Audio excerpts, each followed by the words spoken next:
Assalamualaikum warahmatullahi wabarakatuh. Perkenalkan, nama saya Fikri Azhar dari Prodi RKS semester 3 pagi. Jadi pada kali ini saya akan mempresentasikan terkait tugas interkoneksi jaringan, yaitu tentang konfigurasi NAT, overload, dan static. Yang dimana kita ketahui NAT itu adalah kepanjangan dari Network Address Translation, yang dimana fungsinya adalah mengubah IP private menjadi IP public. Dan fungsinya ya bisa kita ketahui bisa mengakses internet nih. Jadi internet itu ketika kita mengakses website seperti google.com dan lainnya, jadi kebaca mereka itu bukan IP 1.0 melalui tetapi IP public yang kita punya di sini nih. Oke. Jadi di sini kita akan mengkonfigurasi yang dimana kantor pusat ini akan memakai NAT static, dan yang cabang ini memakai NAT overload, dan biasanya klien itu memakai NAT overload. Oke. Nah, di sini sebelum kita melakukan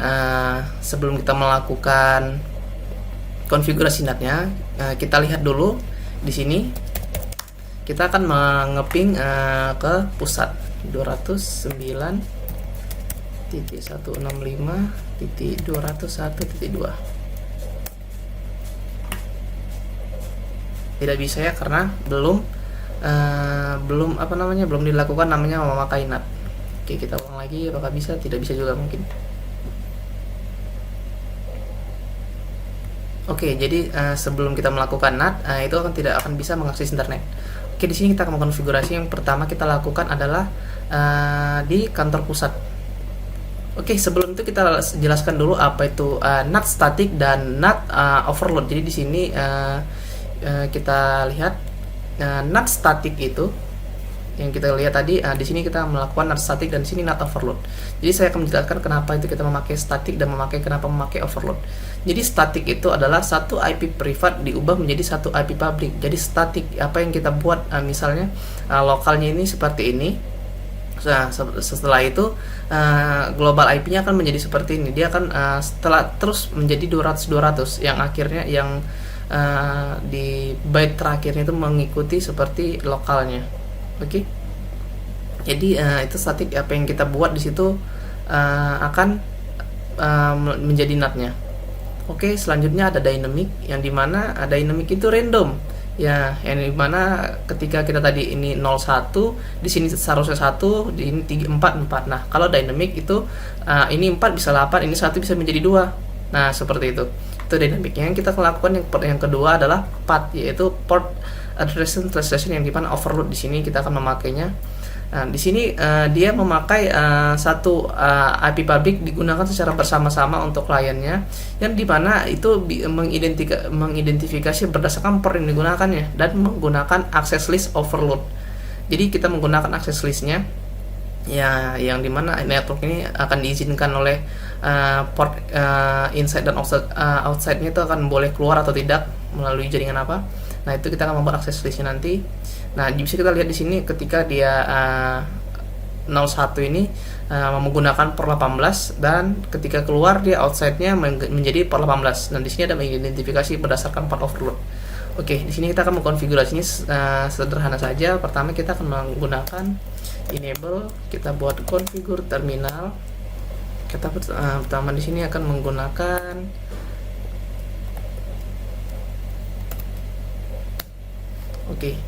jadi di sini kita akan pertama menggunakan IP NAT static di sini. IP NAT static, IP NAT inside.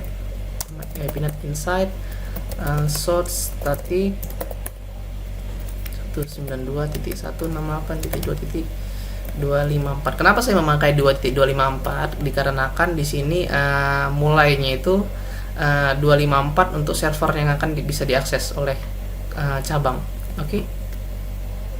254 itu IP privat lah, privat dari sini. Setelah itu kita akan mengeluarkannya menjadi apa? 192.168.209.165.201.4. Nah, ini kita membuat IP NAT static yang kita lakukan secara static untuk NAT-nya 201.4. Oke. Di sini sudah selesai. Setelah itu kita mengkonfigurasi di routernya ini juga, yang dimana outside itu gigabit Ethernet 00. kita akan membuat interface G00.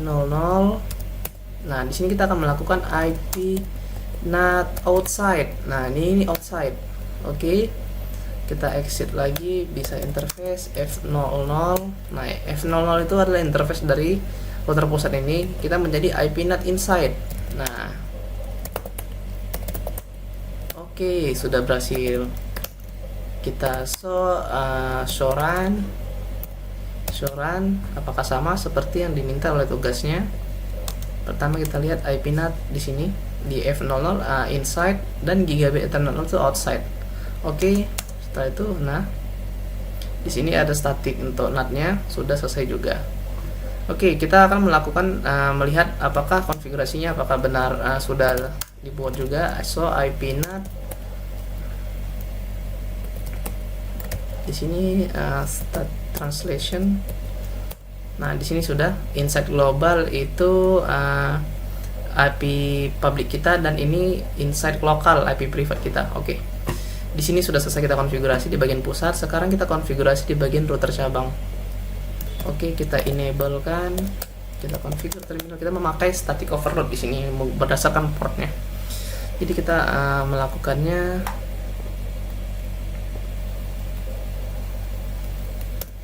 Oke, di sini kita membuat overload.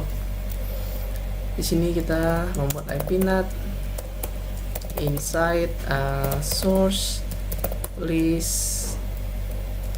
List ini menggunakan ID apa? ID 1 bisa kita buat sampai 199 ya.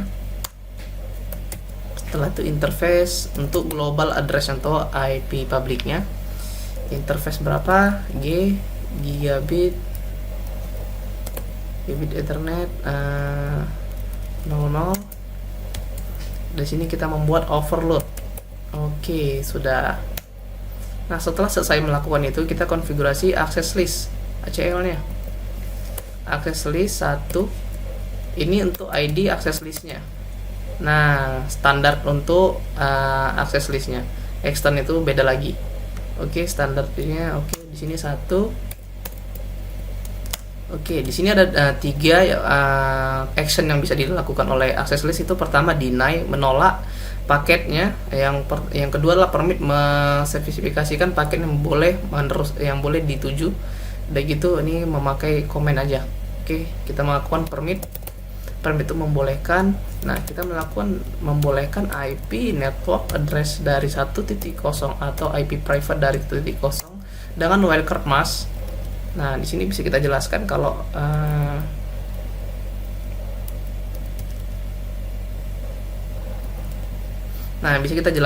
wildcard mask ini ketika kita 00025 itu kebalikan dari prefix 24. Jadi kita membolehkan IP privat 1.0 yang ada di sini semua melewati ini bisa mengakses internet. Nah, oke. Di sini sudah kita buat lagi. Kita spesifikasikan di bagian interface-nya itu IP NAT apa. Nah, IP NAT outside di sini. Oke.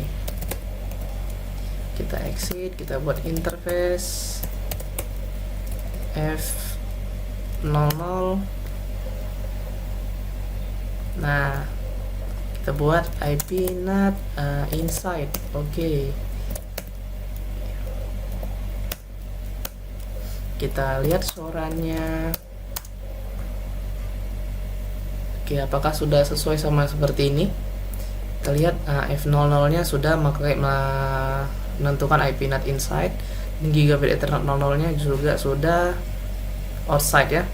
Dan kita membuat IP NAT inside ini juga yang overload nya, dan access list nya CL nya juga sudah kita lakukan. Oke, ketika kita membuat IP NAT translation ini pasti tidak ada karena belum ada PC ini mengakses ke pusat, belum ada. Kita lihat ketika dia ngeping lagi di sini. Ayo kita ping di sini nih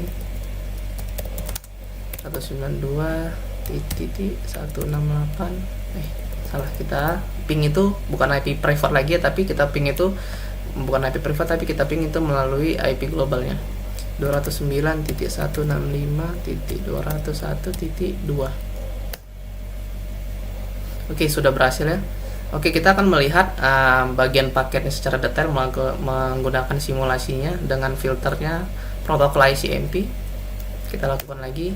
Oke, kita akan melihat paketnya berjalan seperti apa. Oke, di sini bisa kita lihat paket inbound dan outboundnya. Paket inboundnya di mana sumber IP itu network address dari sini PC0 dan tujuannya akan melalui NAT-nya. Oke, dan outboundnya juga masih sama ya, karena masih di switch.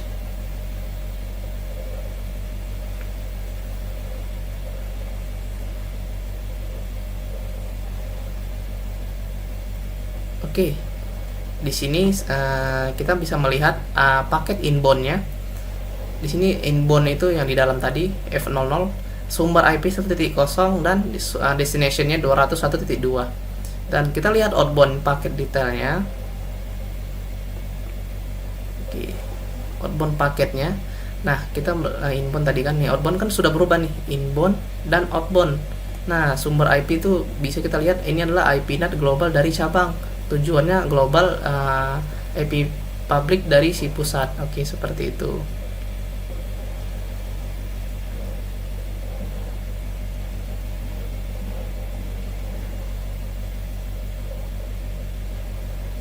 Oke, dan paket ini juga kita lihat dari bagian inboundnya. Nah, di inboundnya bisa dilihat IP public dari si cabang tadi dan tujuannya ini. Outboundnya, nah outbound dari keluar tadi 201.2 punya dia akan menuju sini, akan mereply balik untuk mengirimkan pesan atau apakah sudah sampai ke sini. Yang dituju ke sini bukan IP private tapi global juga IP publiknya.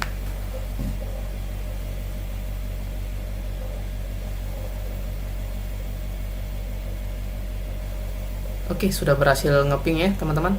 Jadi oke, tadi kita sudah melakukan NAT-nya, kita melihat detail paketnya, dan kita tadi kan tidak bisa melihat show IP NAT translation-nya karena tadi sudah kita lakukan tadi. Kita bisa lihat lagi tadi kan tidak ada, kita lakukan lagi tadi, nah baru ada, yang dimana bisa detail kita lihat ini bagian portnya. Dan Insight Global itu 226 memakai port berapa? 23. Nah, selanjutnya 24, 25, 26, 27. Oke, seperti itu. Bisa kita lihat, di sini sudah berhasil. Oke. Sekian presentasi saya. Kalau ada salah kata maafkan. Wassalamualaikum warahmatullahi wabarakatuh.